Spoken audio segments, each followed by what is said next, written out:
जैसा कि भगवान श्री कृष्ण ने गीता में कहा है, यदा यदा ही धर्मस्य ग्लानिर्भवति भारत अभ्युत्थानम अधर्मस्य तदात्मानं सृजाम्यहम्। भगवान अपने अवतार से पहले भविष्यवाणी करते हैं, जो कि भगवान श्री राम ने अवतार लेने से पूर्व एक भविष्यवाणी की थी, और वह भविष्यवाणी मैं आप सभी के समक्ष प्रस्तुत करता हूँ। हे भक्तों, तुम सब निश्चिंत रहो, अब तुम्हें न कोई भय होगा। ये धरणी होगी रंगभूमि, धरणी धर का अभिनय होगा। सुन सकते नहीं कान मेरे, ज्यादा आवाज अधीरों की। देखेगा शीघ्र दुष्ट मंडल, ये प्रलय हाय है दीनों की। गज की पुकार को सुनते ही जो नंगे पैरों धाता है, भक्तों तुम सबकी रक्षा हित अब वही दौड़ा आता है। हिरण्याकुश का वध करने को जो खम्भ फोड़ कर था निकला, वही राजा रावण दल पर क्षत्रिय बनने को है मचला। पृथ्वी मेरी प्यारी पृथ्वी, मैं तेरा ताप मिटाऊंगा।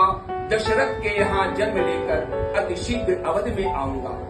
जब धरती पर बहुत पाप बढ़ जाता है तो धरती व्याकुल होकर के भगवान से प्रार्थना करती है, हे ईश्वर, हे परमपिता परमात्मा, मेरे भार को दूर कीजिएगा। उस समय भगवान ने ये आकाशवाणी कह करके अवतार लिया था, और उसके बाद अवतार लेने के बाद अपनी जीवन लीला को दर्शाते हुए आप सभी जानते हैं, फिर भगवान का विवाह होता है, सीता स्वयंवर होता है, और भगवान गुरु की आज्ञा को लेकर के पालन करते हुए वनवास में जाते हैं, जहाँ पर राक्षसों और दुष्टों का संहार करते हैं। उसी क्रम में संहार करते हुए भगवान को रास्ते में अनेक प्रकार के राक्षसों से सामना करना पड़ता है। उसी क्रम में भगवान को रावण से सामना करना पड़ता है। उस रावण ने के माध्यम से भगवान ये दर्शाना चाहते हैं, ईश्वर ये दर्शाना चाहते हैं कि धरती से पाप को विनाश करने के लिए हमें धर्म पर चलने की आवश्यकता होती है। रावण प्रकांड विद्वान था, पंडित था, ज्ञानी था, अनेक प्रकार की शक्तियों से प्राप्त वरदान से शक्तिशाली था। उसको वो अजय था, मारा नहीं जा सकता था। फिर भी भगवान श्री मर्यादा पुरुषोत्तम भगवान श्री राम ने अवतार लेकर के उसका विनाश किया, उसको नाश किया, क्योंकि वो धर्म पर चल रहे थे। तो इस त्योहार के माध्यम से, विजयादशमी के माध्यम से आप सभी को यही संदेश दिया जाता है कि हमें धर्म पर चलते हुए रास्ते में अनेक मुसीबतें आए, अनेक कष्ट आए, अनेक संघर्ष आए, लेकिन हमें धर्म का पालन करना है और धर्म के चलते हुए हमें अपना जीवन निर्वाह करना है।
श्री